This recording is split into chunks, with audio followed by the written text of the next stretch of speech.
All right, we're going live. So, Deal, buddy. all right,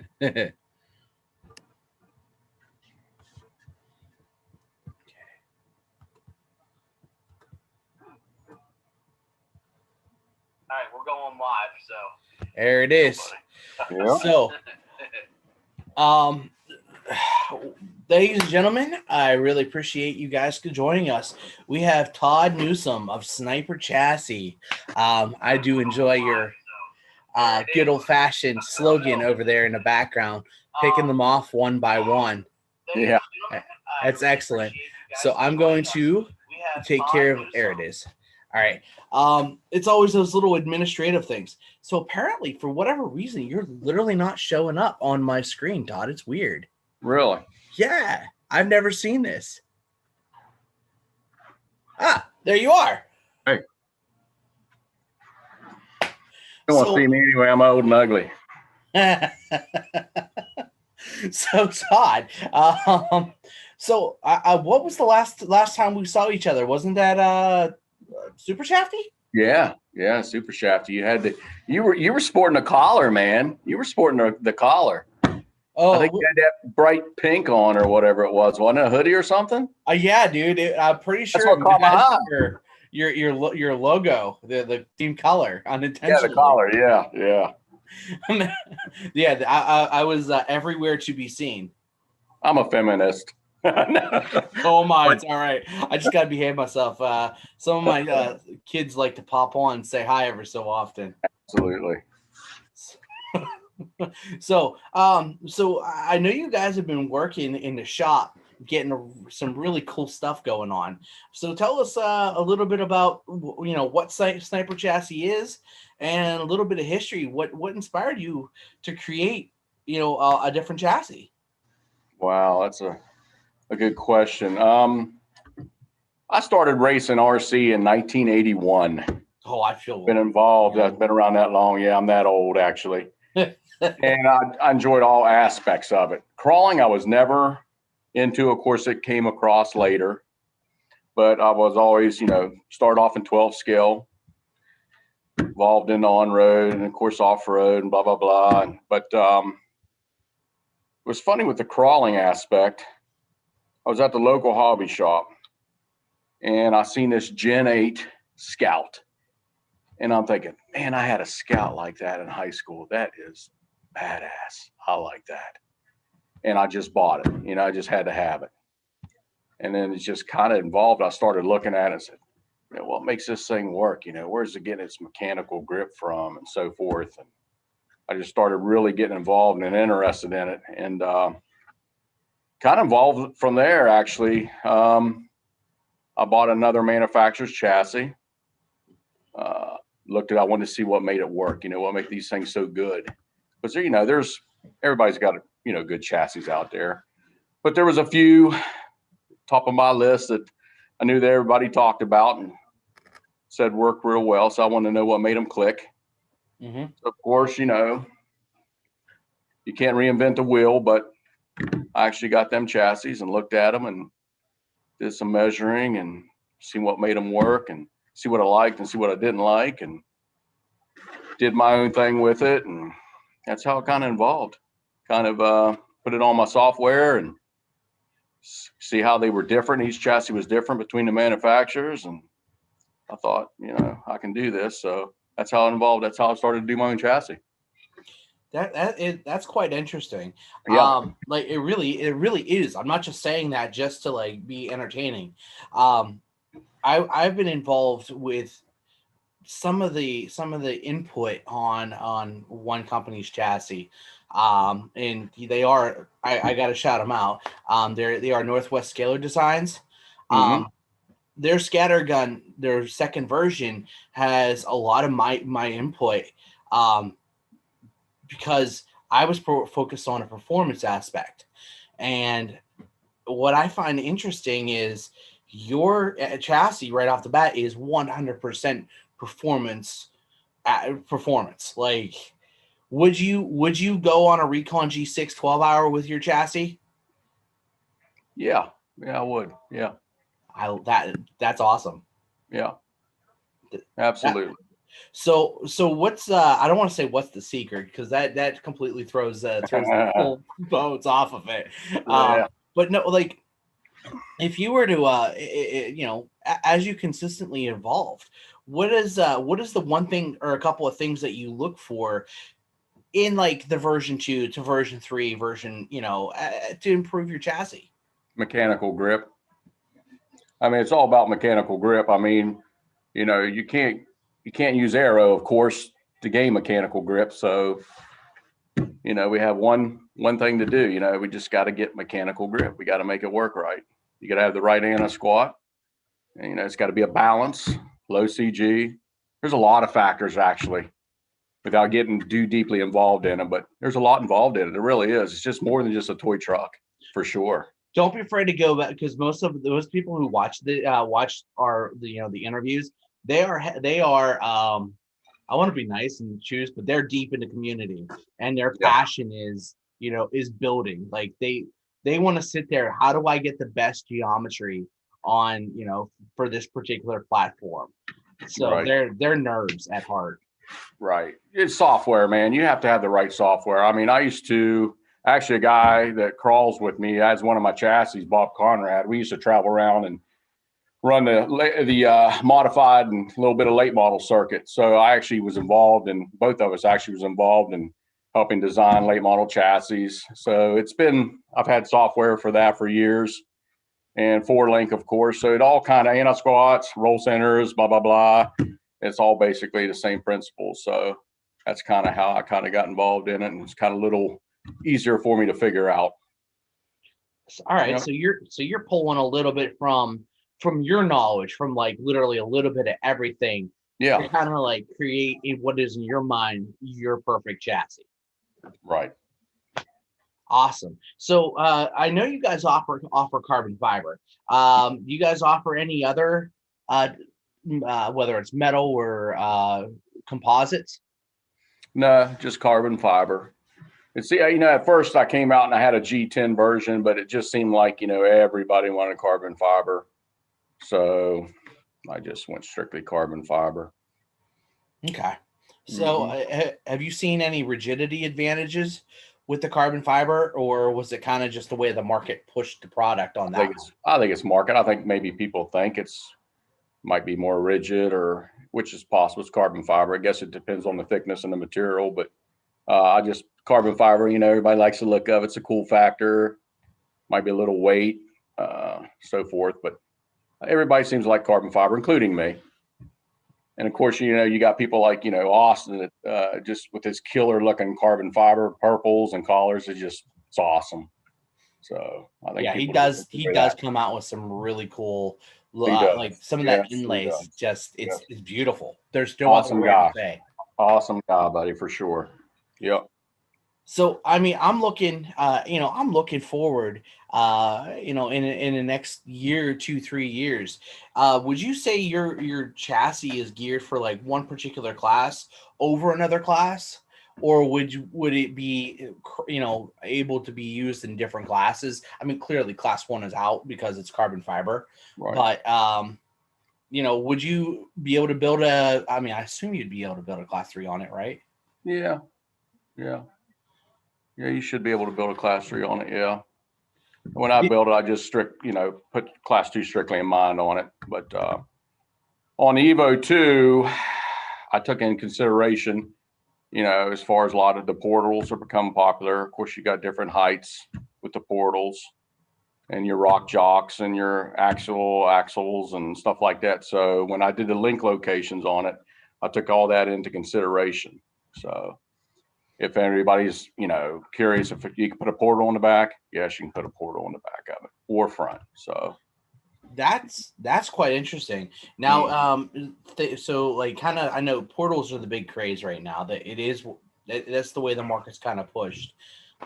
Would you, if someone was going to build a truck off of your chassis, would you guide them to like one portal set over another? Like let's say would you choose guide them to like the Vanquish or the AR45s over the TRX4s, or we'd be like, look, it can handle it all? I mean, I run a Vanquish portal. I mean, you could, you pretty much run any portal in it, really. I mean, if you want to get your anti-squat everything back, you can change the link riser a little bit on the back of it, change your elevation on your links or something like that. So you can adapt to different type portals for sure. But I run a Vanquish, so they're tough, hard to break. And I got tired of breaking axles. So I said, I'm done breaking axles. So I put a Vanquish in the back of it portal, and I got a rock chalk up front. See, that sounds like me. I mean, I'm ruthless. You've seen me drive. Man, I tell you, you go to town, brother. Especially when I don't have anything to lose. I think that's the worst part about it. I see it. I'm like, hey, let's send it. Yeah. What do I have to lose? Nothing. Just a couple of dollars in broken parts, and my wife to yell at me for buying more RC stuff. I'll tell you what, if any manufacturer wants to test the rigidity of something, send it to MJ. He'll test it for you. If it's going to break, he'll make it break. I appreciate that. Yeah, I appreciate that my reputation precedes me. Yeah. So I'm looking forward. From what I understand, you're in the great state that is just to the west of where I am. I'm right outside of DC, to give you a location. And what is the Commonwealth of Virginia? You're in what, kind of local in that West Virginia, Ohio, Pennsylvania region?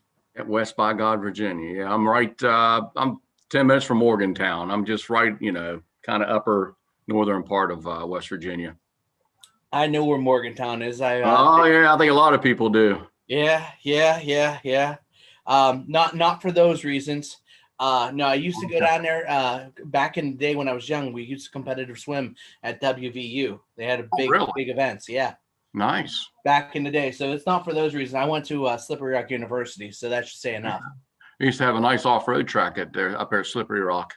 Oh, yeah. I think it was, oh my gosh, what was it called? I can't remember what it was called now, but man, at the time, it was amazing. It was all indoor, outdoor. Wagon Hill Hobbies. Yep.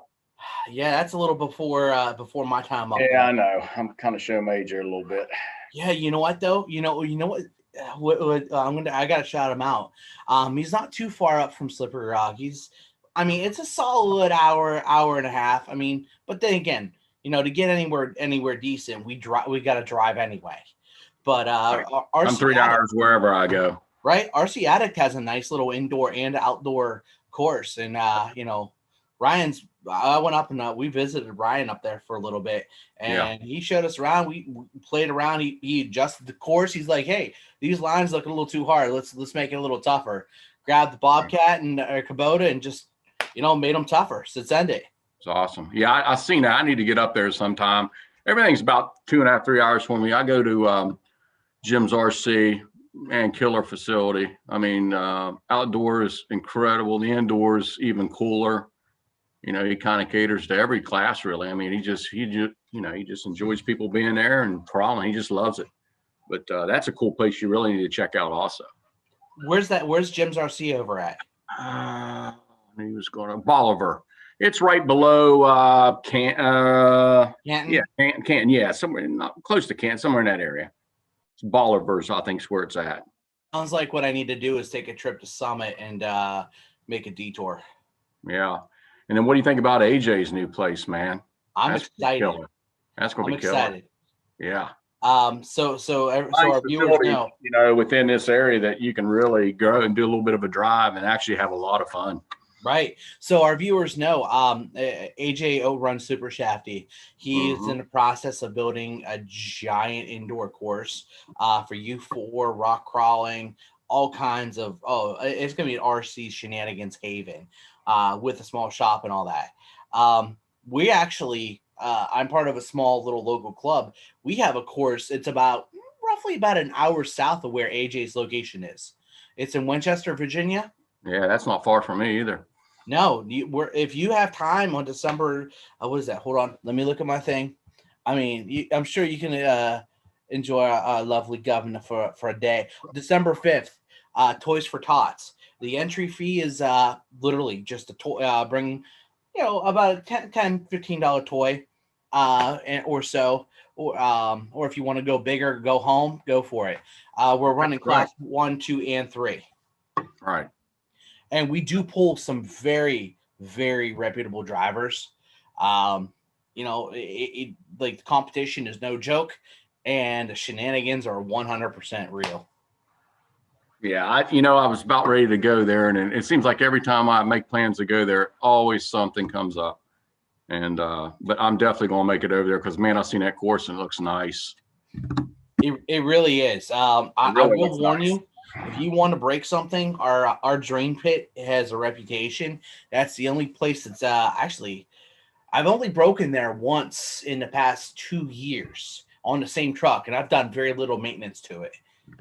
So either what do you think about Motorama this year? Are you going to go to Motorama if they have it? Or I know you went there last year, right? Oh, I've been there past 2 years. Assuming that they have it, I'll be there. I will have tickets. Good deal. Did you go last year? No. It's a really, really good time for those watching. I'm sure you guys can check out the Motorama from last year and the year before, our video on the Wrecker RC channel. And look, I know the formats were two totally different formats, but the one big thing, the biggest change is he broke it into smaller stages, like smaller sections, and the lines moved a lot more efficiently. So, yeah. So the previous year, you think it was a little slow, so they're improving every year as they go, you think? Oh, by far. I really look forward. I think this year might be a little bit more technical than last year was. I think it was a trial format, but he did the same trial. He did the same format out at Moab. Wow. Yeah, and it worked pretty well. It kept the lines moving, and I mean, come on now, we all hate standing in lines. Yeah. I don't know about you, but I've got a reputation to put my truck down and go get squirrels.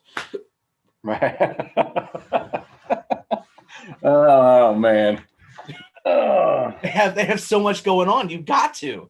You got the car show, battle bots. Yeah. Bikini contest. Yeah, you always got that. Yeah.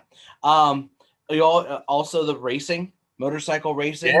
Yeah. Full motorcycle. Yeah. There's quad racing, kart racing. It was quad. Yeah. Now the year I went, they had actually go-karts. They actually raced go-karts inside. They actually had a track set up in there where they was running karts. They still do that? They still did. I saw one being pushed out last year. Nice. So yeah, it's a great time. I mean, even if that's like, I think if you have a gearhead family, you compete for the RCs, and then gearheads abound. Yeah. So, are you looking for coming up for this coming year? I mean, what are you looking to really do to kind of get your name out there? I mean, I've been starting to see sniper chassis really popping up here locally, and that's great. But I think the guys out west, that's a tough market to be breaking into. Yeah. Honestly, I don't want to come across wrong, but I got in this just for the passion of it. And I never, of course, we all have full-time jobs, and my full-time job takes up a lot of my time. And I just don't want to get to the position where I sell a bunch of chassis and, have to come home and, build chassis, put stuff together, because I hand make all the bumpers. Actually, Steve Crush, he's one of my drivers. He helps me do the bumpers now. And I hand assemble each kit. I do the links. I do it all. And I bag them. And that takes up so much time. So I don't really push my chassis. I don't really push it to sell it. I'm not into it for the money, by no means. I'm into it, just for the fun of it, the camaraderie. And you know what? I'm fortunate right now. I got a group of guys that's running my chassis. You got Eric Lane, Billy Goff. I mean, them guys right there, well-known names, and I got a good bunch of guys, and and they give me a lot of input on stuff too. They really, as far R&D like that, they come up with ideas, hey, let's try to change this. Let's do this. So I go right to the CAD. I do what they tell me to do, because they've been around the block and they know what they're doing. And I just kind of cater to them, and we all have a good time. We enjoy it, and we're having a blast. And when I start having a blast, that's when I quit doing it. That's why I got out of racing to begin with.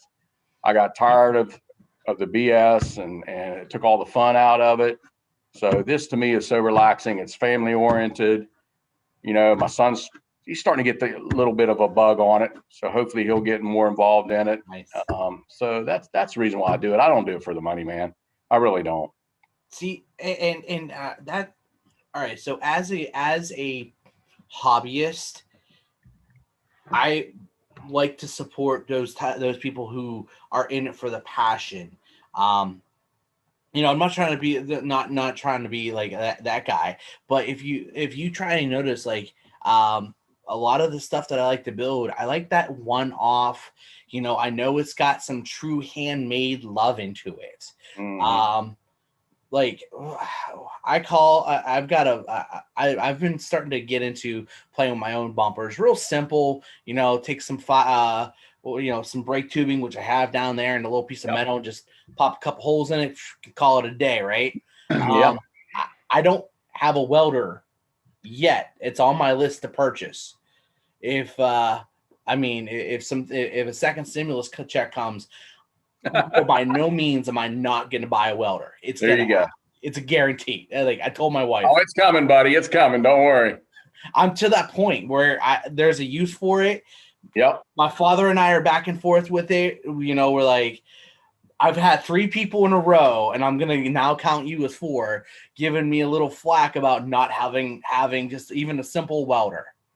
Just, the mid-model Harbor Freight can get you through most jobs at a home level or an RC level. Right. I silver solder everything, but definitely a welder would be sweet, Yeah. I got a great soldering over sitting right, just out of the camera view, and I'm like staring at it. I'm like, I know that would be good, but that's a life skill. Now, Steve, he's actually he's actually welding the bumpers. I'm running stainless 1/8" hollow tube. Well, front bumpers, they'll take a beating, but after a while, like, they would never last with you. No way. So he's making out a solid 1/8" tubing. Of course, he welds them, and they're stainless. Yeah. So they're a little stronger. So if you want a little stronger bumper, we have that option right now. So he does really nice. It's got a winch fair lead built into a little loop and stuff. It's really cool. But he's doing that for me. He's doing a good job. That's nice. I don't have time to do that stuff again. I don't have time to do it. I wish I could, but I don't. A buddy of mine out in California, he's very much like you. He doesn't want it. He's to the point where, like, I bought a few things. He's like, look, send me some stuff. Send me some 3D printed stuff. Send me some of those pull straps and whatnot. Hey, well, you got a guy saying I broke his, or he broke his. Oh, I don't know if it's the welder or one of your bumpers, but I'd love to hear a little bit more on that one.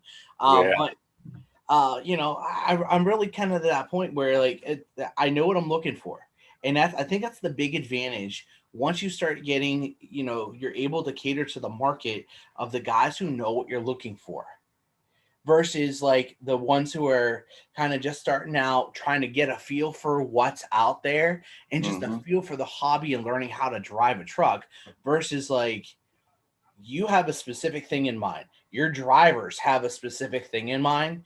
And a lot of your drivers have consistency with what the community has found that works consistently. Right. Absolutely. Yeah. And we all got to find our way to that point too. Yeah.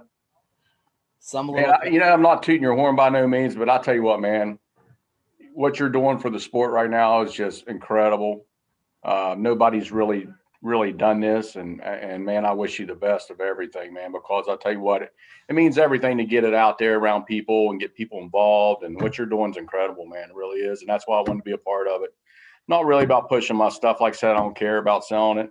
But what you're doing, I just wanted to be on your show because I love it. I just enjoy watching it. So I just wanted to put that out there and feed your personality a little bit, your ego.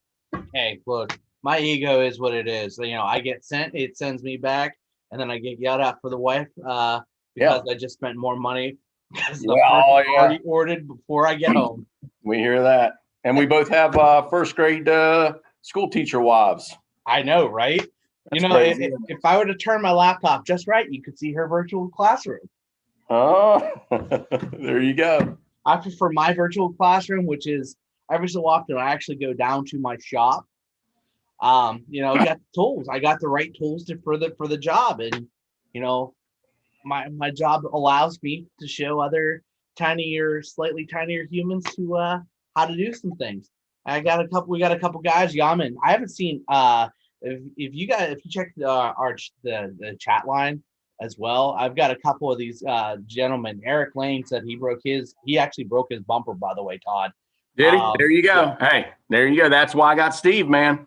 He's got me saved. Of course, Eric, you know, he drives like a madman anyway. He says he's finesse, but he thinks he's finesse, but no, he's actually finesse. If he broke it, it needs replaced.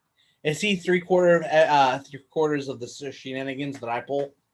What's three-quarters of the shenanigans that I pull? Nah, half. I mean, you got him covered, man. I do want to give out Yaman RC, man, coming in here, and Bull Gear. I've met both of those guys personally. They're great dudes. I would just, you know, by the way, I mean, if you guys are looking to get something shenanigans and some crazy stuff, you've got a great option sitting right here for the love of the hobby. But on a, you know, I'm looking, you know, as we go, if you were to take one of your chassis and you had someone come to you, right, that wanted to get into the comp scene, but just needed some guidance. That's the new one. Yeah. Ooh, that's pretty. Yeah. Yeah. Fish skid. I tell you, man, Fish 3D printing, man, he is the bomb. I mean, his stuff's immaculate. Hardcore links. No secret. I mean, Austin, he cuts my chassis for me. I mean, Austin, you know, he does awesome work. He's got his own cutter now. His carbon he gets phenomenal. I highly recommend him. I wouldn't go to nobody else. That's just me, though. Just my opinion. But that's who does all my stuff. And you know what's interesting? As you held up that front where it says sniper, I'm just like staring at it. I'm like, you have a built-in. Yeah. It's a built-in, you know, part of a fender well. Yeah, it's like engraved. Yeah. And actually, what I do with that, they do it with guns and so forth. You actually get a crayon, and you rub the crayon across it. And some people use fingernail polish, but I'm not keen on that. But you rub that crayon in there and keep rubbing and rubbing. You just wipe it, and it gets in there and it will not come out. You really have to dig it out. But that's how you do it. You can actually do any color you wanted, really. But that's what I use. I just use crayon. I like that. I like that. Cool. Yeah. That's a nice little touch. It's a unique touch because I haven't seen any other chassis where that you were able to kind of do that with. Well, yeah, I take 3 that holes, back. man. Look, 3 holes. That's it. Yeah. 3 holes front, 3 holes back. That's nice. That I like the simplicity of it. Yeah. And you said so in your eyes, what's the advantage with fishes as opposed to like any other 3D printers out there? Because I know 3D's coming a long way. Yeah. His material, man, is like second to none. I mean, I got some other skids. I ran some other skids at the beginning, which were fine. But as far as availability, his material, I mean, he's a good designer, as you can see. I mean, he's got, you know, I don't know if you can see it or not. It's a sniper, official skid, but he's just a good designer, man. He just knows his stuff. He's a crawler, of course, been around it for a while, successful crawler. So he knows his stuff. So, and of course, that's what Austin, you know, Austin runs a lot of fish stuff and sells a lot of fish stuff. So that's how I came across it, was Austin. And, you know, I pretty much listen to everything Austin says because, you know, he's runs a good company, you know, can't say nothing bad about it. So he wouldn't steer you wrong. That's for sure. I wouldn't hope not, at least. Mm-hmm. So, my buddy Alan just asked if that chassis would work with portals. Your Evo 3 will, or Evo 2 will, correct? Yeah. Let me, hold on. I'll grab mine. I'll show you. See, there's an advantage to being in your shop. You got everything everywhere. Yeah, man. Yeah, I'll show you. Actually, I run, I don't know if you can see it here. Let me kind of pin this down a little bit. It's show and tell now.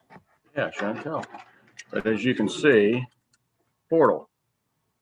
Like I was explaining earlier, the actual link locations on the frame rail, you can use your axial, rear ends or your portals or rock jocks or whatever.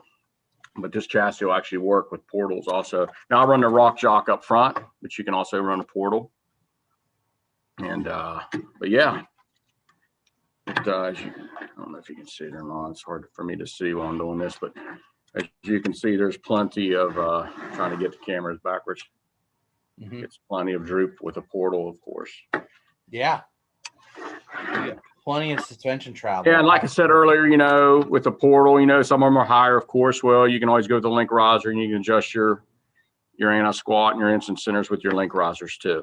So I took that all into considerations when I put the mounting holes, the link holes in the actual chassis. I wanted to work with all types of housings and stuff. I wanted to make it as simple. Actually, I think Erica Deluxe. I mean, I'm right there with him, man. I mean, I think his new Pro chassis, I think he got rid of like his link holes altogether. I think he's got like one link hole where he knows that works right, and he knows that's going to be gold. And I might be wrong, but I'm almost sure I read where he said he's just going to have one link hole.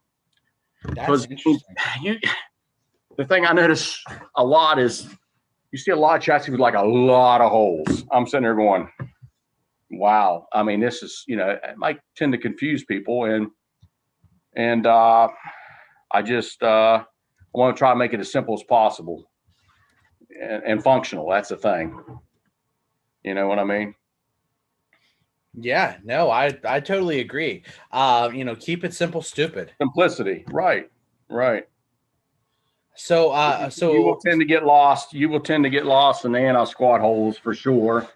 And you'll find yourself way out in left field and you're in trouble. So these 3 holes will get you everywhere you need to be. So are you, clearly you're not a fan of adding all the link risers and all that stuff. Yeah, link risers are fine. Like I said, to me, a link riser, you can fine tune your anti-squat with a link riser. Okay. I'm not a fan. I'm not nothing against about that's just my thought. I'm not a fan of a bunch of holes. Cool. Yeah.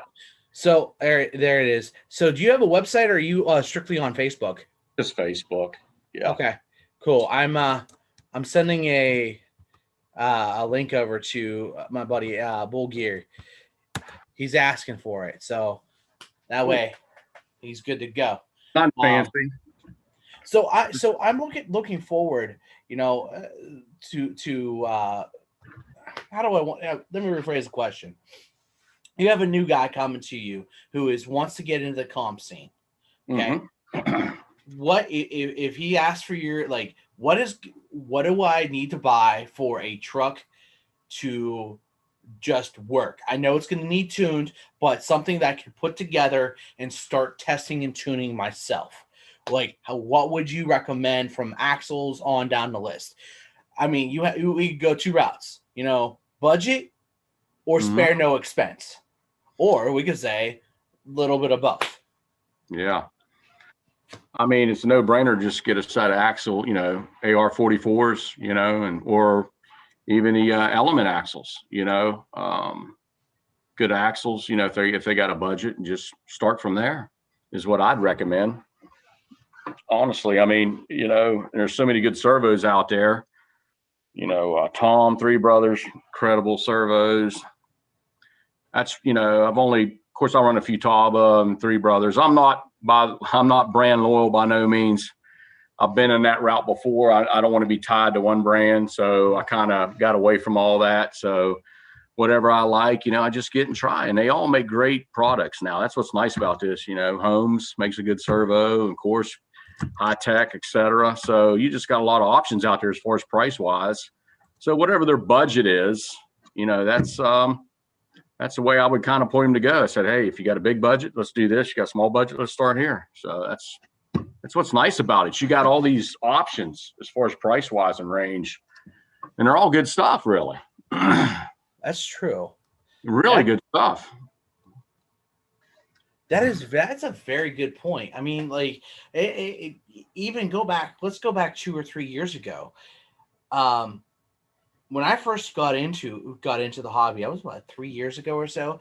I was burning out a servo a week, flat out, flat out. And I need some wood.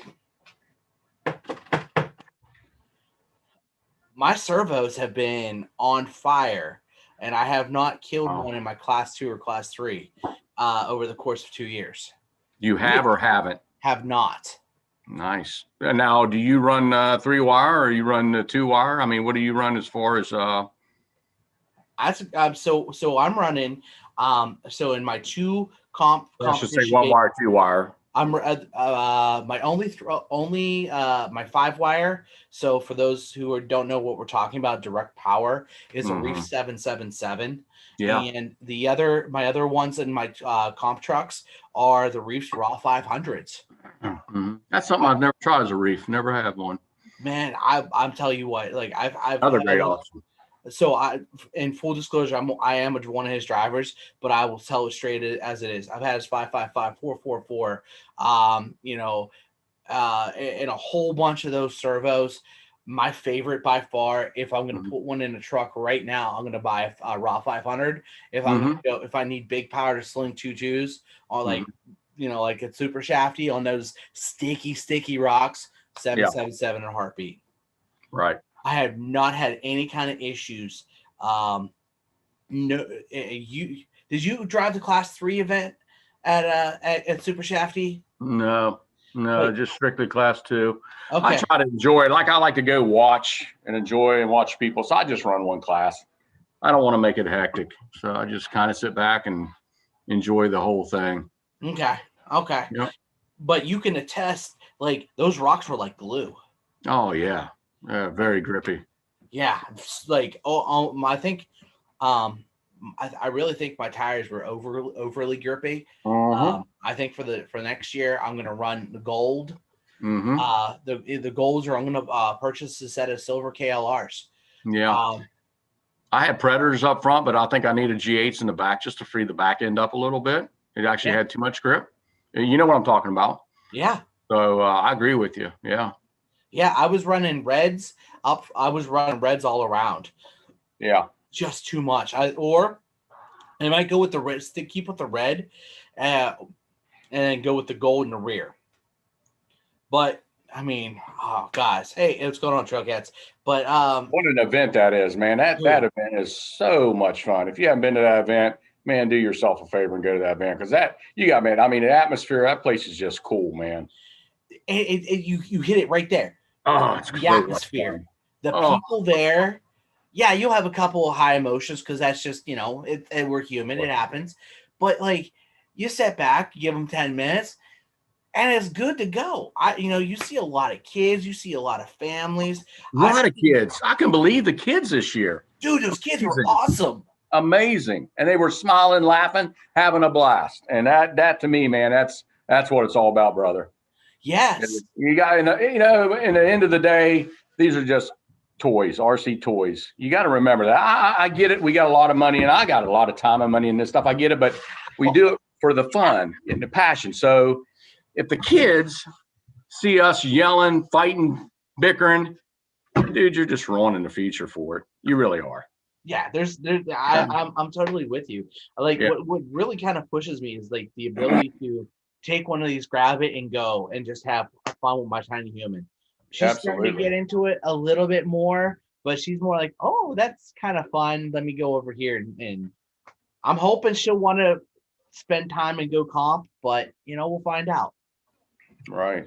I missed the East Coast Scale Champs this year for sure. That was kind of a bummer, but I know. But that was a downer. But there's a lot of good events on the East Coast to go to for sure. I'm not gonna lie though, that did save me $500. Oh, yeah. Yeah. Well, probably not, because you probably spent it on another rig. No, actually, believe it or not, I haven't bought a rig for a long time. Really? Yeah. Wow, you're slipping. No, you know why? I had enough. I said bought. I didn't say built. Ah, I got I you. had enough spare parts. I put my RAM over there together. I'll All I see had to that do was back get a there. body. Yeah. I like that. Yeah. I figured, I'm like, you know what? I talked to my better half. I'm like, I want to build an RC to match my truck. So the bumper's clearly, actually that bumper is 1/4-inch stainless. Wow. It was originally for a TF2, so it's class 1 legal.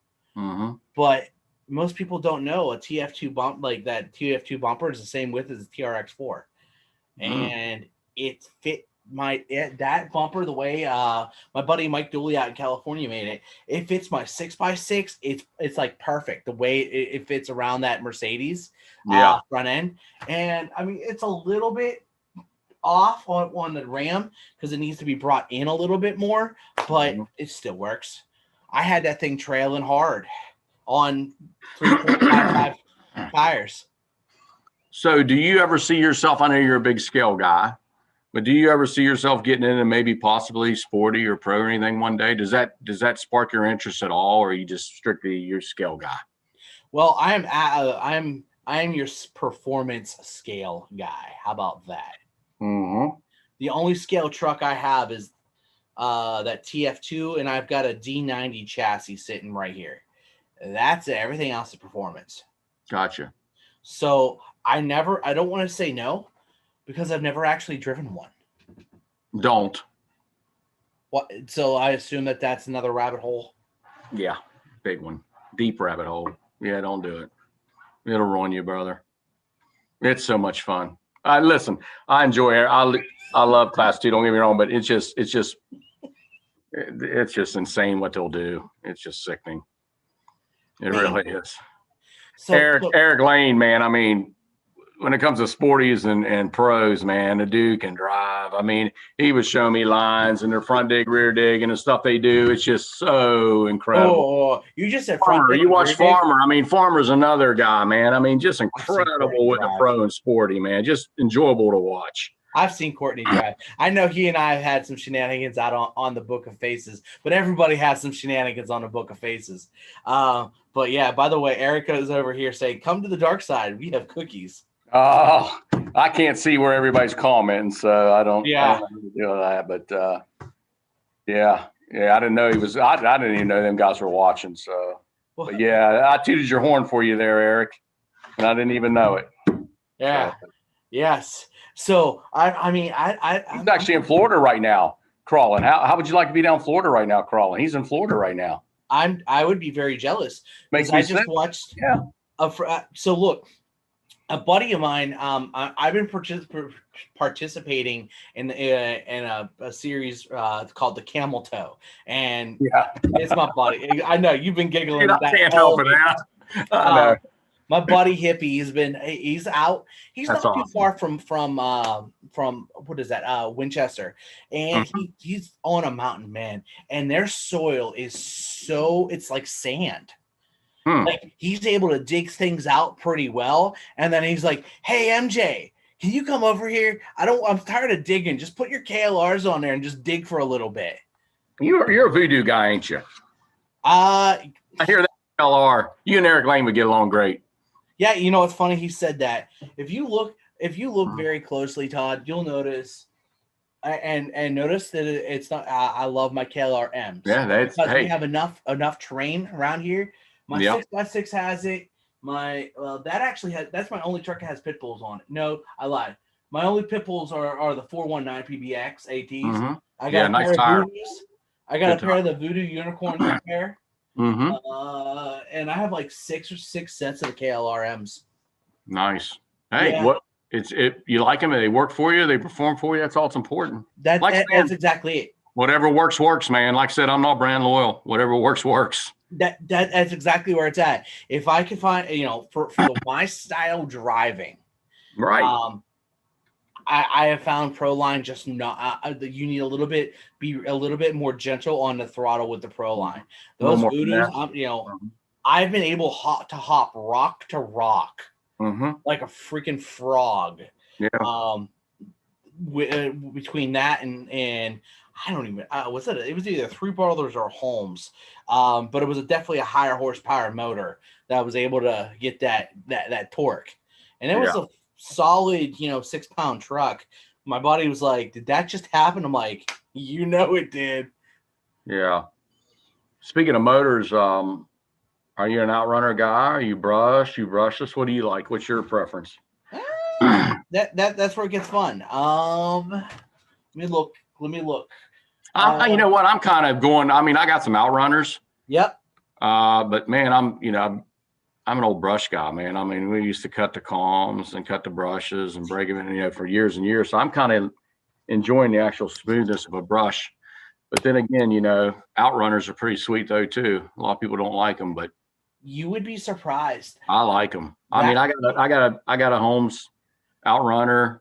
I've had Stingers. They perform good too. But actually, I got an outrunner in my Sporty, but I do have a brushed Holmes in my Class 2 right now. I've got a Home Sport 21 5-slot in my company truck. I'm calling that my company truck because that's I like that. Yeah, I've seen pictures of it. It's sharp. It's just a good motor across the board. Yeah, it's really the only brush setup. No, I got a Home Sport in that one too in my Ram. But everything else though, I've got a Holmes 2700 puller full size, a Castle 1900. That's got my TF2. You need to hear it. Because it is the quietest outrunner you'll ever hear, and it is a Three Brothers. But I don't know what kind of voodoo magic I did with the tuning on the ESC, but it is quiet. Is it a Castle 3 or a Castle? What is it? 4. Which 4 number? Okay, 4. Okay. Yeah. Actually, if you go on my personal Facebook page, I shared a video from a buddy during the event last week or this past weekend, and that truck has an Aces 6 in it. That's a centerless with a Sidewinder 4, and I think you'd be surprised how quiet it is as well. I have to say, out of all the motors I've ever had, and I'm tooting Tom's horn here, Three Brothers, that Kratos motor was the smoothest motor I think I've ever felt as far as creeping and crawling.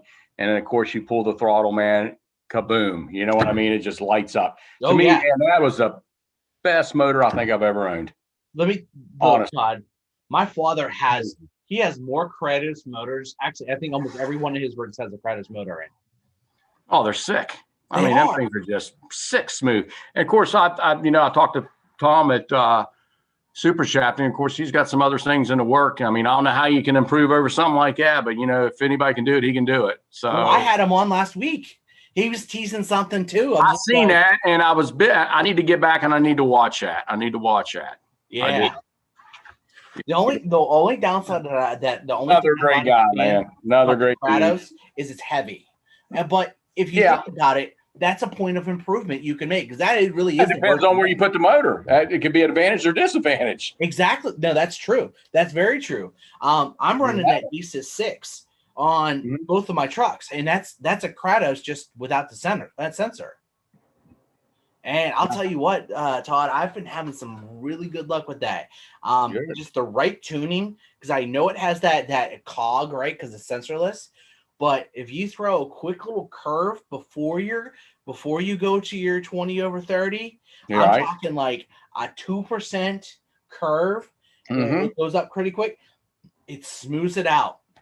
And the video that you'll see when you go to that page, that is blind driving, by the way. Wow. And you'll see how smooth that truck just goes. It cogged once, I think, and it was just because I didn't have enough throttle on it. It is great. I love all the motors. I love power. I love 4S, 6S. I'll say. Yeah. I'm running 5S, brother. You 5S? 5S.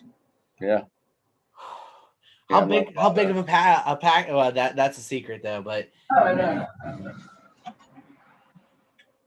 That's not it.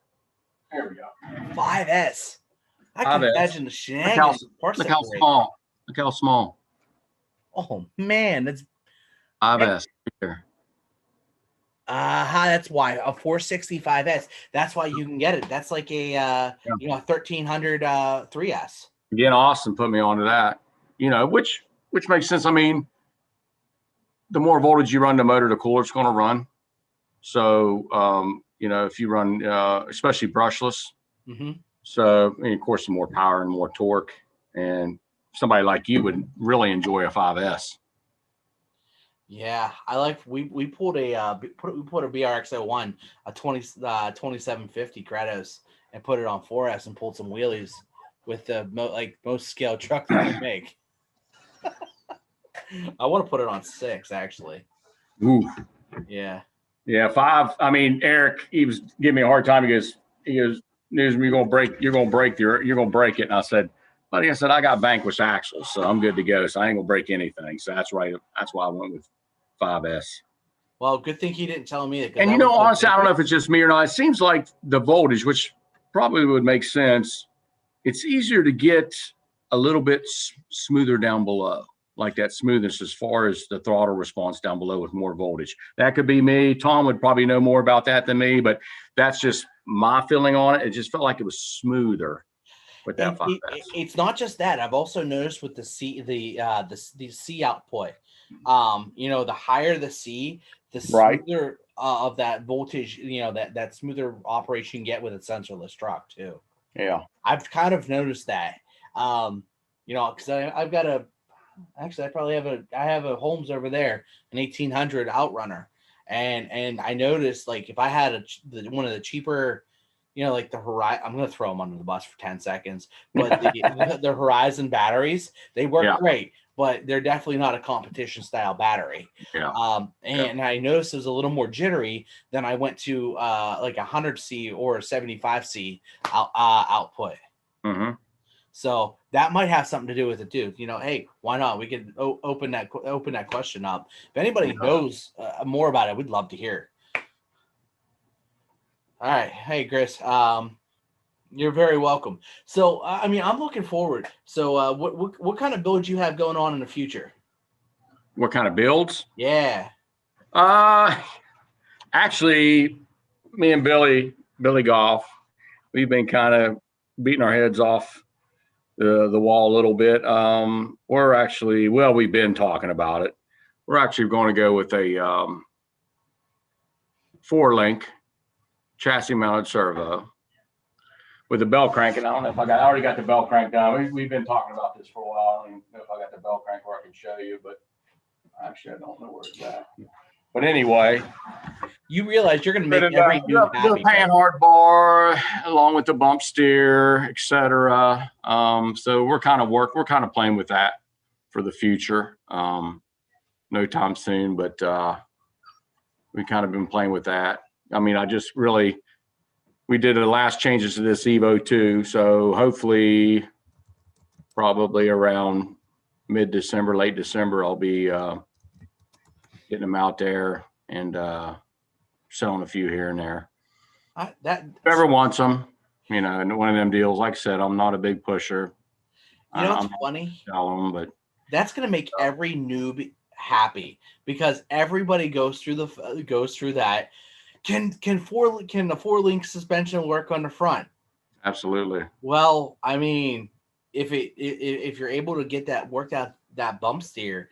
Literally, I think that would be a game changer right there. Yeah, it actually will work. Trust me. Well, yeah. I figured you have something in the in your head. I see the look in your eyes, man. It's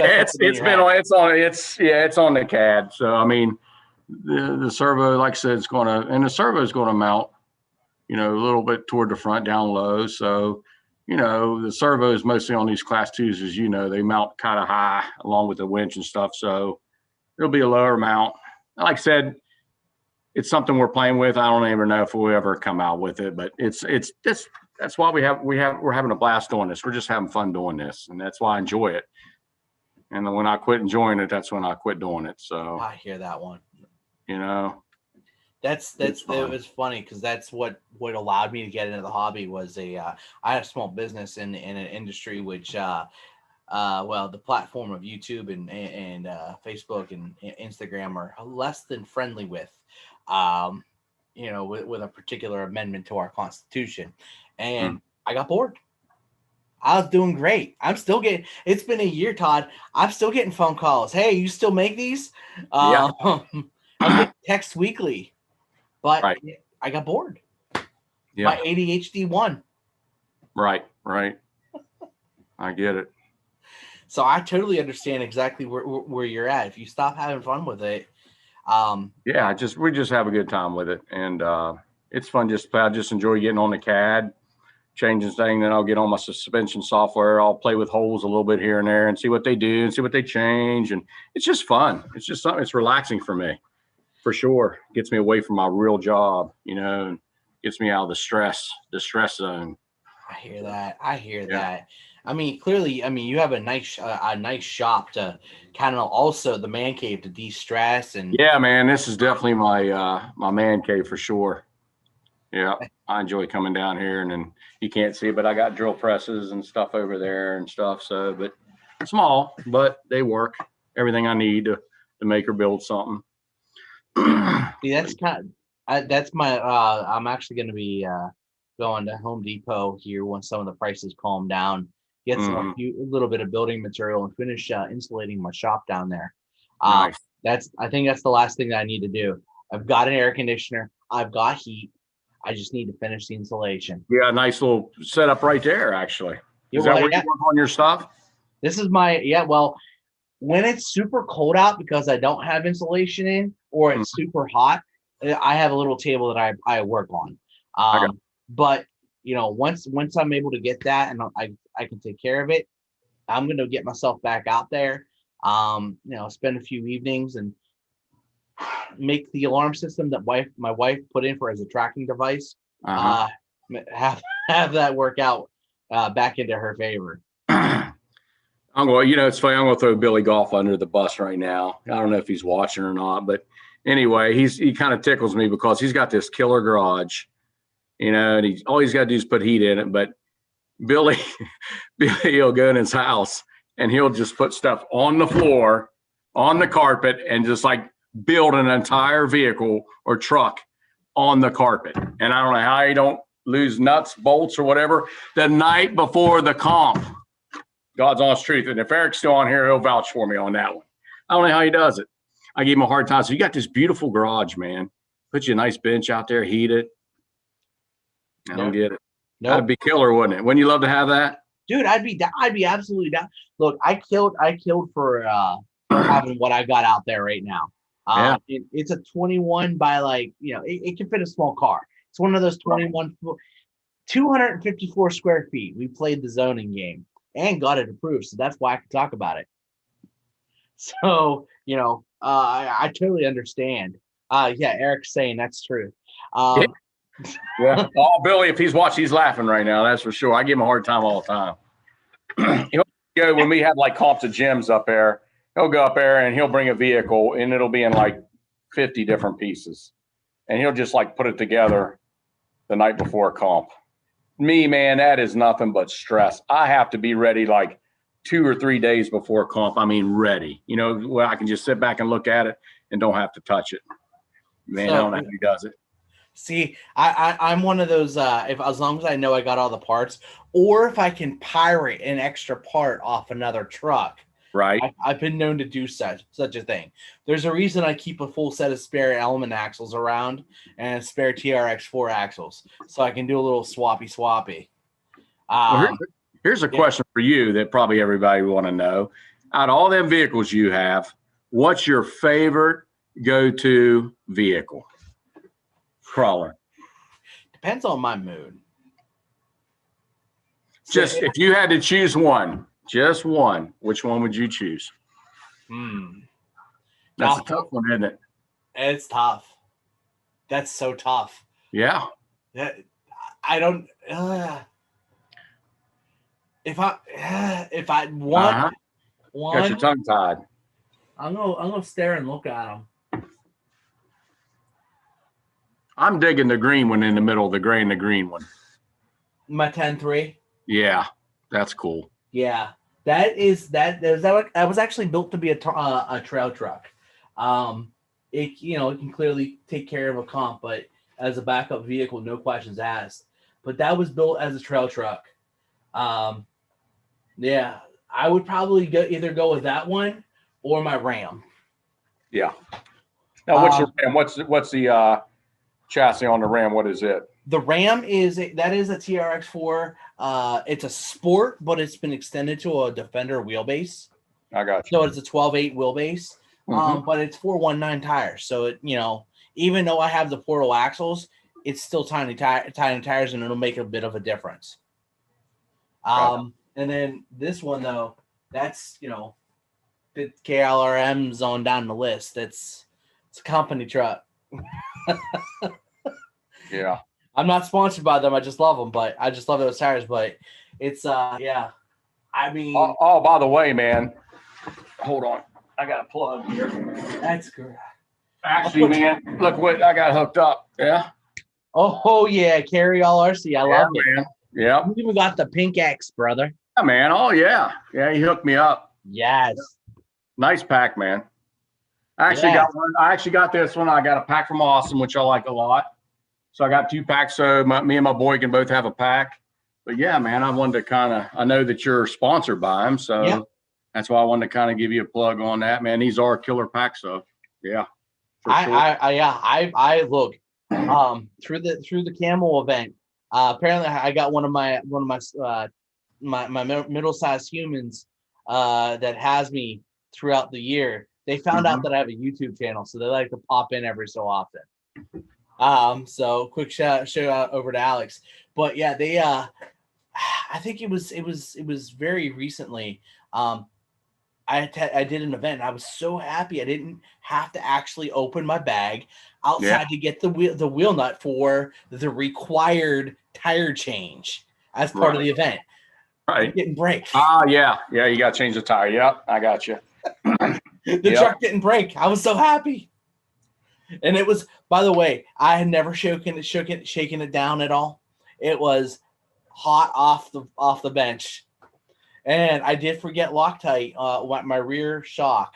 So I like to run in most of my trucks, with the exception of my 10-3 and even my TF2 has at least some of them. I run TRX4 Axial shocks. They're just, they're good shocks. It is. Oh yeah, I see a lot of guys running them. Along with the big bores and stuff like that, and running the Traxxas and stuff and the low tier. I see a lot of them now. The In the works is actually coming out with, or just came out with, the mini T-spring conversion for the TRX4 axles. And it's got a top piece and a bottom piece to keep it straight up. Gotcha. So I'm really looking. He does links, doesn't he? Does he do links? Yes, he does. That's what I thought. So just so you so you know, I know Michael. I had hardcore. He used to do my links, and of course it was sold and stuff like that. Mike is a local guy to me, right? Right. And great, cool dude, man. We all know each other. You got the little click going on then, huh? Yeah, we all know each other. Okay. And one of my sponsors may have bought another a guy that we knows some of his tooling. So he's really so what you're saying? You're just saying stay tuned, right? Oh, dude, yeah. Look, I mean, realistically, titanium links are happening right now. They're lathed, they're done right. So you're telling me I should hold off then, right? When I get my new kits out, I should hold off, right? That's a business decision. We can talk about that. We can talk about that later, because I know you have your guys, but I also working on a Sporty chassis right now too, so I'm going to have to kind of do something with that too. So Hey, look, talk to Brent. I'm gonna huge shout out. He's made my titanium look right before Super Shafty, and when I say right before, I'm talking about one of our mutual friends we met at Brent's house, right? Because he was coming down and I was picking him up and we were shooting over out 48. through West Virginia. Mm-hmm. And I'm like, Brent, focus. I need lower links for my element, high clearance front and rear. Will you please make them? I've been asking you for a little bit of time. I made a mistake of saying no rush. Right? My own mistake. I know my mistake. But dude, look, I watched the lathe do everything. It was mesmerizing. So he's top-notch equipment, basically. Yep. Top-notch equipment. Guy knows what he's doing. Yeah. And he's had some solid training by some people that really know their stuff. I see he has a lot of other innovative stuff. I see on his website and stuff. It's pretty nice. And he might be coming out with something more too. Nice. Yeah. Nice. Yeah. That's what's so cool about this crawling, man. It seems like every month something cool comes out. You know what I mean? Yep. So much fun. For sure. And that's the one thing I really like about the crawling too. I mean, I've gone into, like, when I go to Motorama, right? You walk into the pits of some of the higher racers. I know it's a high stress event, right? Yeah. But it's like you can feel the stress in the air. You can don't miss it, man. Don't miss it. Hate it. Too many years of it. Wouldn't recommend it to nobody. Yeah, but like you come over to the food area and you come to the crawling side, dude. It's like people will happily take apart their truck and they'll show you what they did, because the idea is we're all doing the same course. You got to outdrive me. Yeah, that's right. Yeah. You know, that's the thing I noticed about the crawling compared to like the off-road, on-road, etc. Everybody's kind of open to share setups and help each other because you're out there having fun. Now, when it comes to racing, you know, off-road, etc., they're not so open to. Some are, but a lot of them they're not approachable. Let's just put it that way. Yeah, they're not approachable people. Not bad mouth them at all. Everybody's got their own clique as far as that goes, as far as having fun and what they think it's fun. But man, the crawling community, man. Now there could be some out there that's like that, but as far as what I've always ran into, everybody's kind of open. Say, hey man, try this or do this, do that. You know, there's just it's fun. I keep pointing to the Super Shacky event because that's like one of the biggest events in the area that has been recent. And but you hit exactly that. I was hanging out with Ramon from RJ Fab, Q, and a whole bunch of other guys, and like we're all just trying to pull these lines. Like, hey, try this line, see if we can do this, get this, a little extra wheel speed here. Maybe get your just that little bit of coaching from a different point of view, and like you see it in the community, and you also see it with the kids too, because they're picking it up on what we're doing and they're trying to help each other out too. What kills me is you got when you got that overzealous father who like getting mad at their kid for not doing it. He's not good, man. Not good. Send it. Not good. Yeah. No. Not good. It's I mean, you got a Campbell Trophy event. The idea is to get two tires, front and rear, through that flag. How you do it, it's on you. Send it. But so what did you think about the blindfold event at Super Shafty? Was that cool or what? Dude, it was so much fun. Oh yeah, that was so cool to watch. So that 10-3 is the one that got second place. Really? Yes. Nice. One reverse. No kidding. Now, were you the driver or the spotter? I was driver.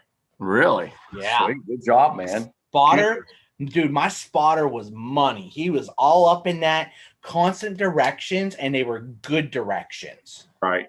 Like, sometimes people say, like, well, ADHD sucks. No, dude, ADHD helped us out so much.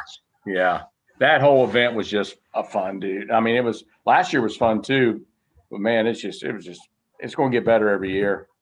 Yeah. And AJ having his new place, though. I mean, I don't know if he'll have it up there anymore, to be honest with you, but I'm going to be honest. I hope he does, because it's such but I mean, it's in general, just him putting an event on, I'm sure if he does it at his place, it's going to be just as fun. But that place is like really cool. Just the surroundings, the atmosphere is just cool. And what I really like about it is you can go just a little bit. You have like all these class 1, class 2, class 3, you know, you could pull lines anywhere out of that place. And, you know, they threw out those sporty events, man. I got to watch a little bit. Yeah, Sporty and Pro, man. They were very, Sobel won it. Barry won it, man. He was killing it with that Pro. And just some of the lines them guys were pulling. Eric, you know, he was running Pro. He was pulling some killer lines. Billy. I mean, I just enjoy watching these guys that's been doing them for years. Farmer. I mean, them guys they're just fun to watch, man. And you can actually watch the lines they take. And that helps you if you're a class 2 driver. I mean, everything's the same. The gates might be a little wider, whatever. It might be a little harder, but still just watch them drive and see how they approach the actual gates. And they'll pick a line before they even go through that gate. They know where they're going to be before they go through that gate for the next gate. That's yeah. They've already studied the course. They have that planned out, top to bottom. Yeah. Versus like, you know, for the newbies out there, man, go out there and look at the courses. Watch people run them. Watch these guys. You know, it doesn't matter what they're running. Just watch them, watch their lines, and they know what's going on for sure. The other thing that also one of the other big advice is start judging. Yeah, you know, that's something I agree. I mean, you're sitting there, you're judging, so you're watching everybody run different lines. And you thought, man, that works. So that's definitely an advantage if you have the patience to judge. You know, that's the thing. But that is definitely a huge advantage if you judge. Oh, no doubt about it. Now, there might have been a couple of times where, like, I was judging, right, and I knew and I saw everybody not taking that certain line, they were taking a line and they were kind of making it. Yeah. And I knew if I dug it out just a little bit extra, they wouldn't make it. I would, because I know my truck, and I know there will be a couple other drivers, but they'd end up pulling a winch. So I'm like, do I do that? Do I have enough time to pull some shenanigans? And my buddies have not let me down. Let that go. He's like, see there, we're not coming through there because you dig it out every time. Yeah. Well, then put a rock there. Don't put. Right. You know. Right. Yeah. But hey, they see, and that's the other fun part is those little moves, those little, you know, people see them like, oh, like the new guys are like, oh, that's a, you know, male anatomical part move. And others are like, I'm going to give you crap for that just because I know you're going to do it. Right. Right. That's a difference in the community. Yeah, absolutely. I tell you, man, some of these veterans, like I said, I'm around a lot of veteran crawlers, man, and I tell you, they've busted my bubble, ruined my ego because, man, they school me every time I go out there, man. I'm like, I want to say, man, come on, let's get on the carpet. Let's get on a road course. Let's get on off-road. Let me school you a little bit. But, man, these guys can drive, and I'm learning so much just watching these guys drive, man. It's just it's amazing. And it's humbling for sure. It's definitely humbling. You know what's really funny though? I've been watching your trucks. I've been watching your guys. Almost everybody has that Bronco body. No, well, Jeep. Well, it's kind of a combination. It's a Jeep. Actually, I think let's see. OG's SCX10. Yeah, it's an Axial body. Yeah, the Rubicon one. Like 2012. I forget which. You know what? Honestly, I really forget which body it is. Do I have one? Actually, I know that Eric has it. He might key in there. Billy runs it. I run it. And there's a couple guys like Steve. He runs a Bronco. Scotty Conrad runs a Bronco. So it's kind of, them two bodies. But, yeah, they're kind of low CG, keeps the weight down. They're kind of narrow. They taper off for sure in the front and the back a little bit. So they're a good body for comping for sure. So here's a question on that one, because I've never played with those bodies. Does those count with dovetails in the front and you know? Yeah, I mean they're legal. I mean I've never had any problem with any comp I went to. Okay, because I like to cut the total height down. Yeah. So well, what is it? 4.5 inches, something like that? I forget. 4.5 from the bottom of the slider to the top cage. Yeah, I mean no problem at all. Okay. And they're low. Yeah. Okay. I mean, you can see, I mean, they're low, man. And see, that's the metal work that I really like that you have. Eric right actually did these. I did all the cage work and stuff, but Eric actually did the sliders. They're made out of titanium. Okay. He don't sell them or anything like that, but he just said, but it's light. And that's another thing I was going to touch on. I don't know if you're weight conscious some, but this chassis is extremely light. I'm just hovering right at the lower 5 pound mark right now with mine ready to run. And that's with an Outrunner? Yeah, no, that's with a Magnum Stubby Holmes, and that's with the metal axles. Yeah, that's a Very light. Yeah, that's a little over 5 pounds. Okay, that's I am starting to become more and more weight conscious. Yeah, I've been around that 6 pound mark. That it seems to be a solid around there. I just did a build. I used the aluminum scattergun chassis, the version 2 for that TRX, and that's by far the lightest aluminum metal based chassis that I have, and I weighed that's like 615 or 615 with battery, ready to run, and 50-point Lexan body. Right. And that's with the 4Runner body too, which I know those Proline bodies are heavier. Yeah. I actually have one of those Jeep G6 bodies, but it's in such terrible condition. It's going to end up being a prop on a course somewhere. Yeah, we're working on it. We're making a carbon fiber. A buddy of mine, Evan Cole, he's an engineer at West Virginia University, and he actually made the tub for mine out of carbon fiber, but we're going to hit him up again to make us a mold out of have a hard body out of carbon fiber with the proper thickness, of course, to make it legal.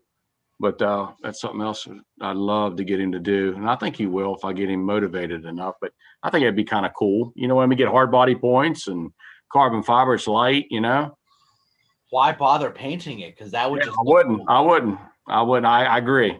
With you. Now, my only question is, how would it hold up to someone like? Well, in that one, it'd be strictly comp. I would not use that as a thing. But there's times where I'm brutal on a course. I like that. I love having that. That's a good question. Yeah. Especially so I don't always pinch or dovetail. I like to boat side because I've had a lot of opportunity to take advantage of that. So I'm like, that's kind of where it gets interesting on my side. Right. I don't know. But I've also, so I'm looking at your truck, the way it sets out with those titaniums. I have a set of, I just made them. They were, I don't know, sheet steel. They were something real thin. I think they're 22 gauge. So real thin, I could bend them really easy with a set of pliers. Right. And I took an old Comanche body. I just put it over top and I brought it in and I stuck it up under, and that actually held up. That's been holding up really well, surprisingly well, because I know that metal does not like to slide that well. Right. So kind of tends to grab. It does, but I got enough power. It tends to overpower that any kind of grabbing. Here's a little. Well, I don't have it on this, but I'll go ahead and show what I do a little bit. This is actually, we use this in a lot of off-road racing, this material right here. And it's used in, they use it, I guess, in like motorcycles and stuff like that. Okay. Motocross stuff to cover the graphics, but it's a thick, very slick vinyl. And they, of course, off-road, they use protecting on the body, on the bottom of them to make them slide when they land. You know what I mean? Yeah. So anyway, this is real slick. So I always put this on the bottom of my skids or anything that rubs, and it just slides right off of it. Nice. Chassis protector, whatever they want to terminology they want to use for it, but they use it a lot on motorcycles and stuff like that. So I run that on my skids, and you ought to try that. It's like you can get it anywhere. It's you can get it online or anything. Actually, it comes in a sheet like this. Okay. That's what it looks like. But as you can see, it's extremely durable and extremely slick. And I like to run that on the bottom of my skids, man. It just slides right off. Interesting. Yeah, yeah. See that like most people wouldn't even think about sharing that little tech tip. Nah, I don't. Like I said, I enjoy this stuff, man. Like I said, we use it off road for years and years. They still do. So Okay. yeah, man, it definitely for crawling. Yeah, man, it's real thick. I forget what the mill is on it, but very, very durable. And man, it is slick and it just slides right off. You said that's done for motorcycle stuff too? Well, they use it. I think they use it also like if you put decals, it covers like the vine, like the decals that get them from tore up or on the side of tanks or whatever. But mostly this is for, I think this was RC related. I can't remember who makes it, but you can Google it, like chassis protector. Just Google chassis protector, Okay. vinyl chassis protector or whatever. And it's not a vinyl by no means, but yeah, it's try it. It's the bomb, man. I'm Googling it right now. Yeah. Yeah, it's clear, of course, but very, very durable and works real good. And actually, you can take it off and reapply it. If you have to take it there it is. There's the Huddy vinyl chassis protector stickers. that's probably one of them that makes it. Yeah, but I forget. I threw the actual header card away, but I got it at a local hobby shop, Outlaw Motorsports. He sells RC stuff and then sells motorcycle stuff also. So that's where I got it from. But we use it, like I said, in off road, and it's just, you land just right off of it. It works great. Interesting. Yeah, and a lot of it back then was, we had all of course, your screws were through the bottom of the tub or the chassis, and you get dirt up in the screws, and you have to get an X-Acto knife in there and dig the dirt out to get your screw. But we put the chassis protector on them and just peel it back, take screws out, peel it back on. It's real sweet. Interesting. Yeah. I actually like using a 1.5 mil to get that dirt out, but I mean that's a minor detail compared to that, man. That's I like that. A sheet of that stuff, man. You'll love it. That's what I'm gonna have to do. Yeah, and man. Eric just chimed in. He likes the G6 body, and there you go. And he's saying I could not think of it. I could not think of the name of the body. Totally slipped my mind. The sliders are 2.6 ounces per pair. Mm-hmm. That is glorious. Yeah, they're so light and they are so strong. They don't bend. Titanium just slides over rock too. Oh yeah. Yeah, but that stuff works good on the skids because you tend to dig into the skid sometimes or the screw on the bottom of the skid. Yeah. You won't deal with that, buddy. Put her on there, man. You'll love it. Okay, I'm gonna go over to our local shop. I'll give them a call and see what they got. So you got some clear chassis protector, and then they can get it for you. Probably Reedy makes it or something like that too. I'm sure Associated or whoever makes it stuff. It's readily available for sure. Cool. Yep. That's awesome. Oh yeah, there it is. Proline. There you go. Yeah, Universal Clear Chassis Protector. There you go, man. Order it up. Yeah, Associated. There we go. Of course, everybody's got it. All right, cool. Oh, yeah. Yep. Yeah, I will definitely get a set of that because that's just longevity right there on anything else you have. You cannot tear it, man. Trust me. I don't care what rocks you bang off. Man, we'll tear it. Challenge accepted. Yep. Yeah. There you go. So there you go. You put it on. If you tear that, you send me a picture of it. Make me out of a liar. Hey, and I'm not going to do anything special. I'm just going to do me as I usually do. But I'm not going to lie.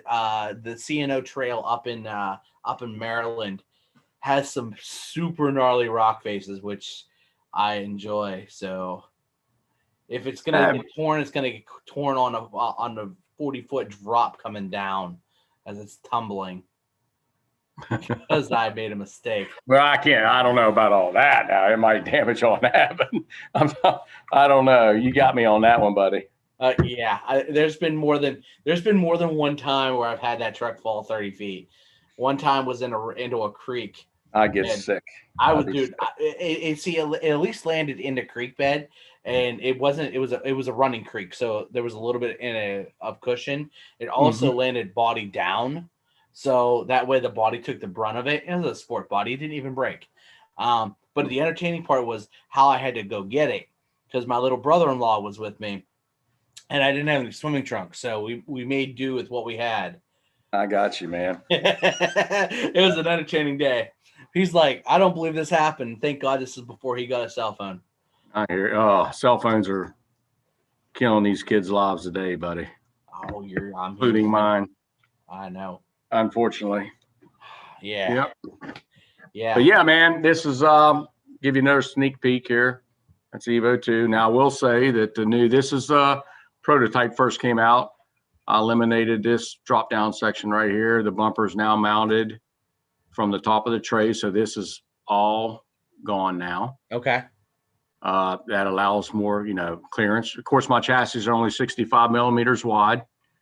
It tends to be tough sometimes when you're putting a gearbox in it, you got to get it positioned right. But the advantages of that are that, of course, when you turn your tire, you're narrower, your tire's not going to get into the chassis nor your shocks. So you got a lot of clearance on full lock either direction. But a lot of guys run the SCX transmission and a Hamburger. We have our own transmission, but I don't sell them. But I have my own transmission in mine. But any transmission really. But as you can see from the skid, actually on the new one, I actually put a little more skid angle to it.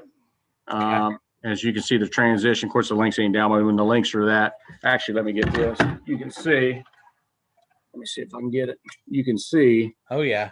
From the skid there is nothing.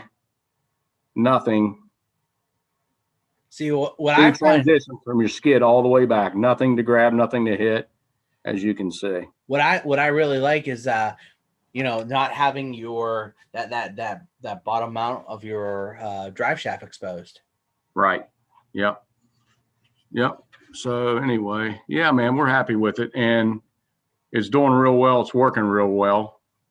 So we're just having fun with it, man. And like I said, I just finished doing the last couple drawings the other night, and I'm gonna get them to Austin here, hopefully a couple of weeks or something. I'm gonna have them start cutting, and hopefully, definitely by the first year, probably in December, actually, we'll start selling some chassis.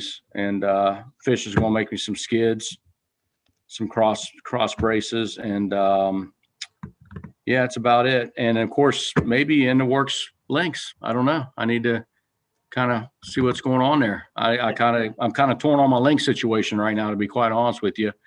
Of course, we always use stainless steel links, but don't know which direction I'm going in right now.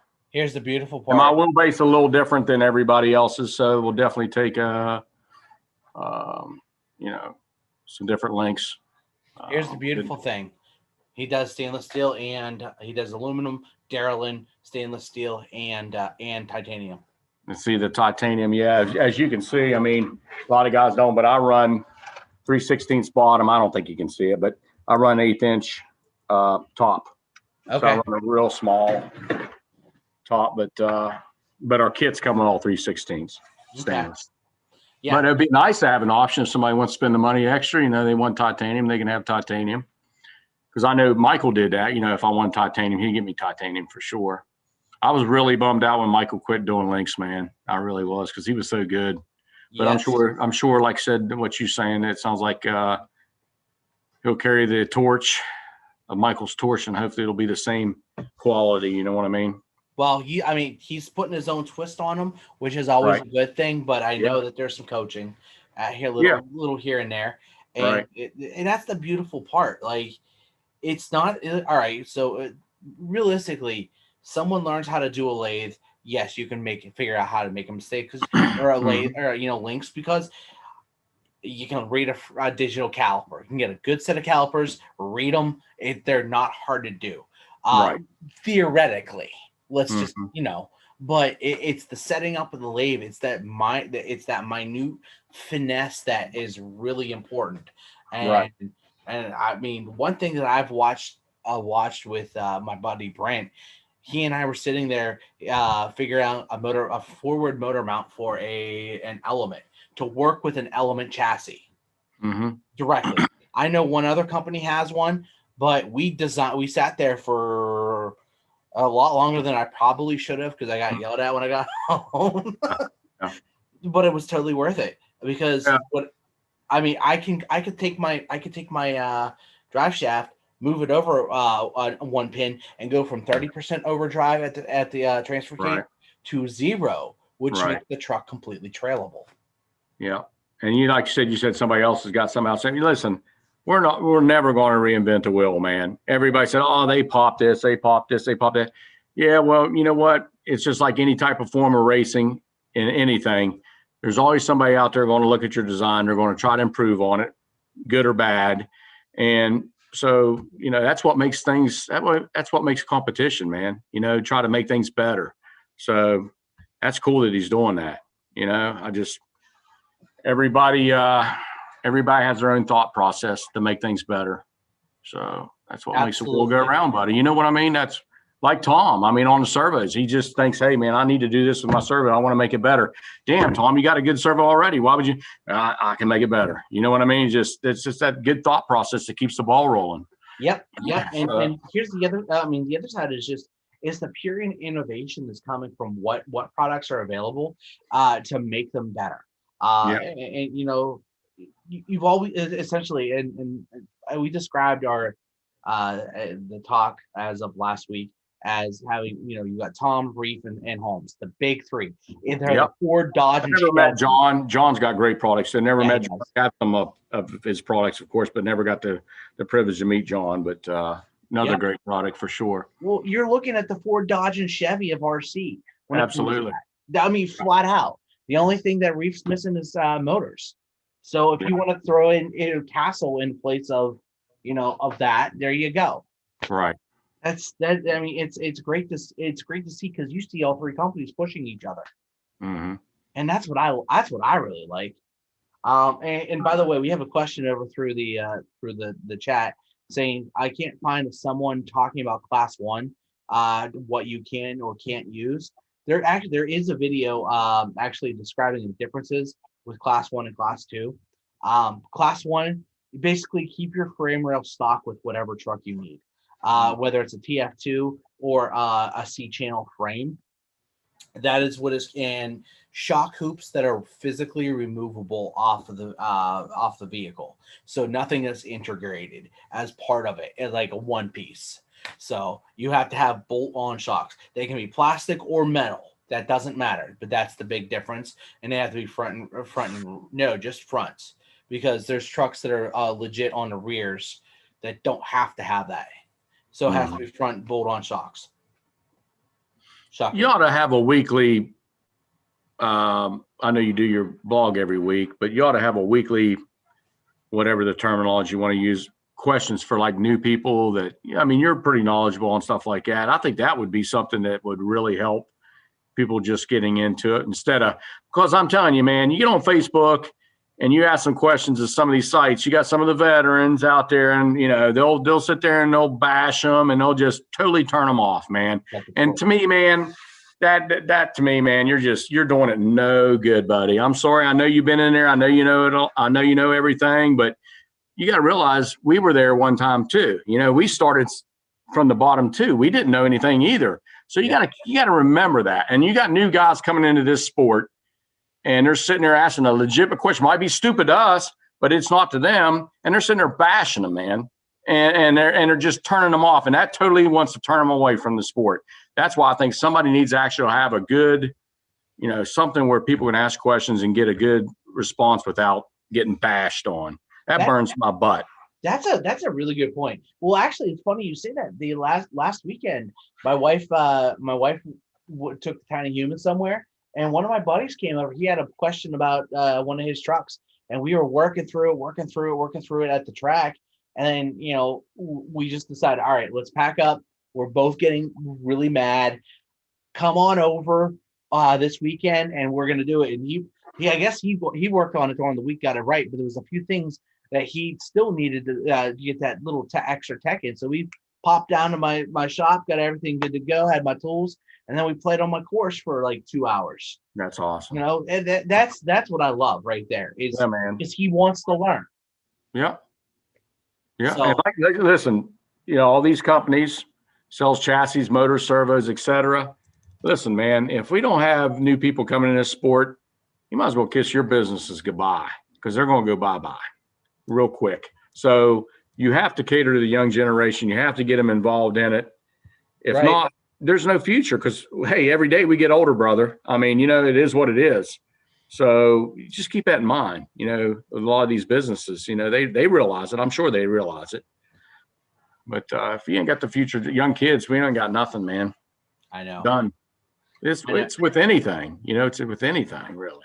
I mean, a lot of all you got realistically is, my dad got started about 2.5 years ago. He's probably he's in his mid-60s, and he went just as deep into the hobby as I did. Like, we might as well have jumped into Mariana's Trench. You're talking about your dad? Yeah. Cool. Yeah. So, well, I mean, one of the great, at the time, so long story short, they were in the process of selling my parents were in the process of selling their house, in there. I had to throw it up there. Black and gold. They were selling they sold their house in Pittsburgh, and they didn't have a place just yet. They were looking in the market, and before they found it, they lived in my basement. So, it was my opportunity to give back a little bit to them for the, 18, 20 years that they put up with my shenanigans. Yep. Yeah, sure. But it was at that time, Dad's like, well, I don't have a house payment. They didn't have a house payment, thankfully, but he's like, all I have is my cell phone bill, and I want to pay rent for you guys somehow. So magically some Mamba X's appear. Yeah. a lot of reef servos, a lot of Three Brothers motors. I'm going to have to try one of them reef servos. Like I said, man, I've tried, probably about every servo. Actually, I got a pro modeler in my sniper right now, and it's killer, man. I have not heard it. So, but I'd love to. I'm going to have to try reef too. That's something I've never tried. So I'll definitely have to give one a shot. Yeah. I got a 13 in my Sporty. I got a few Taba in my Pro. So I'm all over the board. You know what I mean? My dad's got tons of those G13s, man. He lives and dies by them. Yep. They're great. They are very great, good servos. And I'm sure everybody's got good support, but man, Tom, man, I'll tell you what, real quick story. I played a stupid thing, and I plugged my hardwired my servo in backwards. I don't know. Maybe I was drinking a little too much that night or something. But anyway, I'll use that for an excuse. The magic smoke. Yeah. So anyway, I burned it up. So I sent Tom a message, and I said, Tom, listen, do you sell replacement boards or motors or whatever I burned up in it? I said, I plugged it. I soldered it up backwards. And he goes, thanks for being honest with me. He goes, I want to send you a servo. I want you to try it out. It was a G12, I believe. And I tell you what, man, it was in the mail. And I tell you, customer service wise, now you can't beat him. I mean, his customer service is amazing. It really is. And I think he warranties everything too. I mean, I've never killed a G13 at all. Long story short, I've never killed one until you wire them in backwards. But but I'm sure, if it's something that's wrong with the actual servo, he would definitely make it right. Probably so would everybody else. But his customer service is incredible. Now, is Reese service pretty good like that? I haven't had a problem with it. And I'm pretty sure one of the reasons he brought me on is because I am so abusive to his servos, to everything that I do. But just to throw it out there, Tom's not super far from us. He actually comes to the VA Scalar events. Yeah. Oh, does he? Yes, he does. Yeah. So I don't think he'll be at this next event, Toys for Todds. I know that kind of like killed the whole yay, but he was at our most recent event.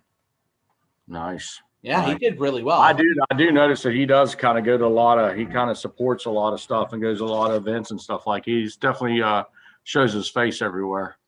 And I know there's a lot of great businesses that do that too. And I think that's half the fun of it too. Never have I ever been in a sport where you actually get to meet so many company owners, so many innovators into it. And they're just like us. They are us. They hold a daytime job that, all right, well, I work in IT and I get, I have a little bit of downtime. So I'm going to pull up a CAD program, whether it's Onshape, Tinkercad, whatever's free, and have at it. Yep. Yeah. Good sport, man. Good sport. I'd recommend it to anybody. I really would, man. I haven't met a bad cookie yet. Not yet. Yeah. By the way, Orlando, I'm not sure if you've been with that. I got a 777 in my class 3, which is not in here.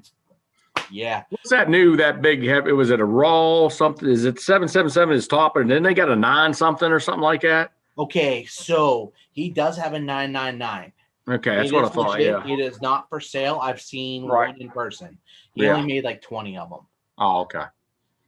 But I know, I like. It's not just like I know someone through the internet. I actually know somebody who has one of those unicorns. A good buddy of mine. I'm not going to give them out but yeah, that's a beast servo. Good deal. It sounds like the 777 is plenty anyway. Yeah, it is. But the 999 was out before the 777. Oh, okay. Gotcha. Yeah. Is the case dimensions a little bit larger? To be honest with you, I don't know, but I think it's about the same. Yeah. Okay. I don't know what kind of shenanigans he pulled. To be honest with you, I don't want to know because I don't want to. I'm going to throw it out there. It's pretty well known with the Reef Link. You can actually up the amount of power on your servos. His comes purposely at about 80% of their capacity. Mm-hmm. And you can actually adjust it so it can be a little more. You can also adjust the throw. So for left and right. So that throws in, it's not just all in a controller now. It's the Reef Link is basically like Castle Link. I got you. Yeah. Now are these a hardwired servo too? The Reefs? Direct power. So the Raw 500s are not. The 777 is. Okay. And I know that's half weight savings right there because you don't have to run a BEC on a Sidewinder 4. Yeah, right. So that's a big that's actually, I think if I'm going to do the weight saving build, I think that's going to be a big factor into what I want to do. Right. That's a good point. Yeah, for sure. Yeah. But man, I appreciate you having me on, buddy. I really do. I know we went over running our mouths, but hey, this is what we do, man. We enjoy it. We love what we do. And I like the people out there and like to talk to people. And if anybody has any questions, just IM me. Yep. I put his, I'm going to put one more time. I'm going to put your Facebook up there for your sniper crawler division. Yep. Like I said, I'm low key, guys. So I'm not out there, all the time and don't have a website. I just kind of do it for the passion, but hopefully here in 3 or 4 weeks, we'll have some up for sale and I'll get some kits built and we'll get them out there because they're definitely working good. See, that's what's awesome. I really love it. The small time chassis guys, getting creative. And the beautiful part is what you're doing for the passion. And I know other people are watching what you're doing. And again, like you said, they're going to take your innovations and try and take it to that next level. That's good, man. That's what makes the ball roll. Us. That's with me, because I'll just turn around. I'll just one up it again. Exactly. That's how we do it. Yeah. It benefits all the drivers. Pushing, man. It's pushing. Yeah. And like I said, when I do them, I already got the link set where it's optimal. I'll probably ask you what axle you run, and I'll put the link in the position where I think it's going to optimize the chassis for that type of housing and stuff. So, if you get a chassis, just let me know what housing, because it does mean a lot, which housing you're running as far as a portal, straight axle, et cetera. So other than that, that's probably the only thing I'm going to ask you. And I'll put the links in the right position, and I'll tell you what shock holder run and let her go, and then go from there. Yeah, there you go. Fine tune it to where you like it. That's beautiful. Yeah, man. Well, Todd, hey, don't worry about the running over because I just set it for no set time. Okay, because I'm long-winded sometimes. And when you get old, you want to talk to people. You know what I mean? Look, that, and it's killing me. My day job, I talk to 150 tiny humans throughout the day. And I also get to yell at another 150 for being ridiculous. Yeah. And I can't tell you how much I miss that. No, I bet, man. Hopefully next year, man, we'll be back to some normalcy, man, and we'll all be able to get together and enjoy life the way we used to, for sure, man, because it's tough, man. It's stressful. It really is. Absolutely. But it's going to happen. Hang in there. Yes, sure. Absolutely. So, Todd, I want to thank you. He's the HMFIC of Sniper Chassis Crawler Division, throwing out the carbon fibers. I want to give a quick shout out and thank you to, the Wrecker RC sponsors. For sure. Reef Carry All RC, which now you got one of his bags. I love it. I love his bags. Me too, man. It's cocky. I hate having to open it unless it's for water, but I like his bag. I love his bags. Yeah, it's cocky, man. Dude, I'll tell you what, that little 3-inch magnet that is probably the one of the nicest innovations. I like the Kyle RC mat. Don't get me wrong. I never even noticed that actually. I'm more likely to use that little 3-inch mat than I am anything else. I see that now. Yeah, that's funny. I never even actually noticed that was a tray, like a mat. Yeah, it's a tray. Very cool. It's a magnetic tray. That's very cool. Yep. Have to get on a tray that way you don't lose, you don't lose no screws or anything. That's exactly it. And it's easy. If I'm sitting working on a tree, it sits there a little bit nicer than the mat does. Awesome. So that's why it's my go-to. But I also got to give a quick shout out to Into Works. I mean, we talked a little bit about what they got going on, and Northwest Scalar Designs. It's V2 Scattergun. And by the way, that's awesome, Orlando. I love to see that. I love to see people get their better halves, their kids, get them out crawling. I mean, That's our place to go. It's trails, rock piles, under a bridge. I don't care. Just be careful. Trust no one. But Absolutely. Get out there. Grab yourself a Honcho, Traxxas, whatever you got, whatever your budget is, hit Facebook Marketplace, get something, get a hobby grade so that way you can repair it and get crawling. Exactly. 100%, man. I agree.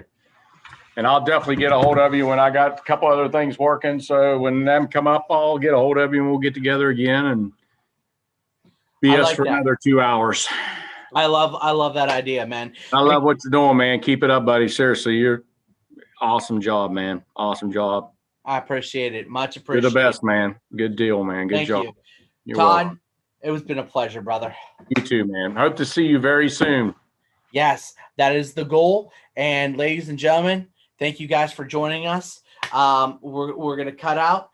Yep. I mean, it is about 11 o'clock East Coast time. I know I got way past my bedtime. I'm old. Yeah, right. It's that old guy thing. Hey, I'm 9 o'clock. I'm in bed, boys. But hey, it was worth it, man. If you look very carefully, I'm coming up on the amount of gray you got. There you go. So Say it, buddy. It is what it is. All right, guys. Thank you very much, Todd. Great to see you. I'll you too, talk man. to you soon, Take brother. care, everybody. Take care. Bye. All right. Have a great night, guys.